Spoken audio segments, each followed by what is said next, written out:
Bonjour et bienvenue dans le lit de l'Albarine.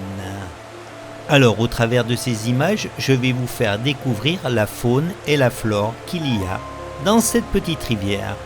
Alors parlons de cette rivière, l'Albarine, qui est pittoresque, située dans le département de l'Ain, en région Auvergne-Rhône-Alpes, en France bien évidemment.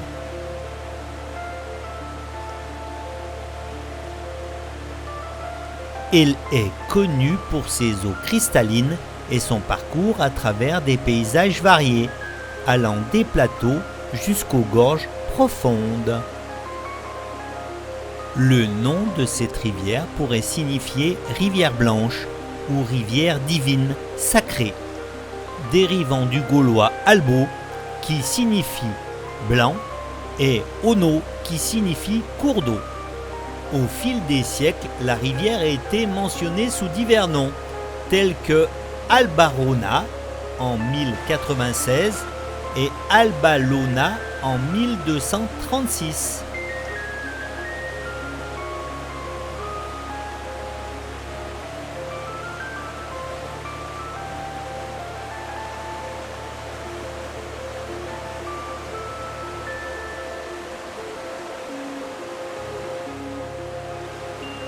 Alors parlons un peu de géographie.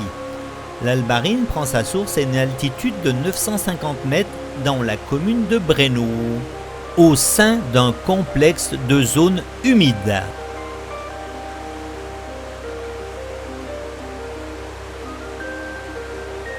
Elle s'étend sur une longueur de 59 km 400 et traverse plusieurs communes avant de rejoindre la rivière d'Ain. À la cascade de Charabot, l'Albarine va faire une chute de près de 110 mètres de haut. Elle marquera le début des gorges de l'Albarine.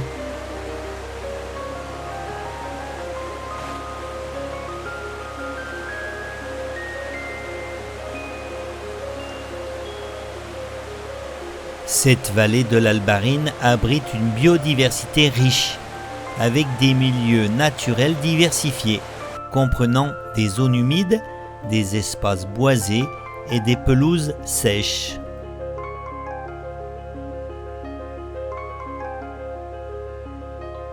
La rivière est peuplée de truites, d'ombres et de vairons, ce qui en fait un lieu prisé pour la pêche. Parlons un peu de la cascade de Charabot. Son nom bizarre viendrait d'une légende. La légende raconte l'histoire d'un chat aux bottes de 7 lieues. Un jour, alors que le petit village de Chalais était presque submergé par l'eau, ce chat aventurier connu pour traverser les montagnes avec ses bottes enchantées glissa sur les rochers et tomba dans les prés inondés. Un vieux paysan témoigna de la scène et s'exclama que l'eau était si haute que le chat avait de l'eau jusqu'aux bottes.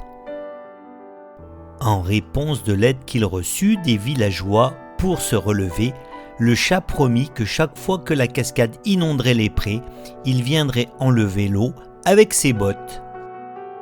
C'est ainsi que le nom de la cascade de Charabot serait né d'un chat aventurier et d'une paire de bottes rempli d'eau.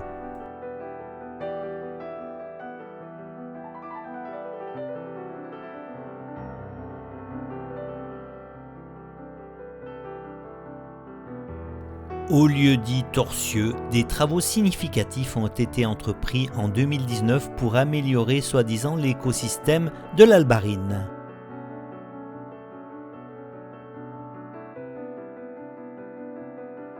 Des travaux de terrassement ont modifié le cours de la rivière sur une longueur de 1000 mètres, du secteur de la Dérupe au pont de la gare de Torcieux. Ces travaux visaient à restaurer la dynamique hydrologique naturelle de la rivière. Plus récemment, l'AAPPMA, Vallée de l'Albarine, a mené des projets pour valoriser et préserver la rivière. Cela a inclus la création d'un parcours no-kill de 600 mètres à partir de la digue de Torsieux, ainsi que l'ajout de truites arc-en-ciel pour enrichir la biodiversité aquatique. La végétalisation des berges a également été achevée pour renforcer la structure du lit de la rivière et favoriser la vie aquatique. Ces initiatives reflètent l'engagement de la communauté locale et des associations de pêche pour maintenir la santé et la beauté naturelle de l'Albarine.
Voilà pour ce petit reportage sur la faune et la flore de l'Albarine. Quant à moi, je vous dis à très vite dans une prochaine vidéo.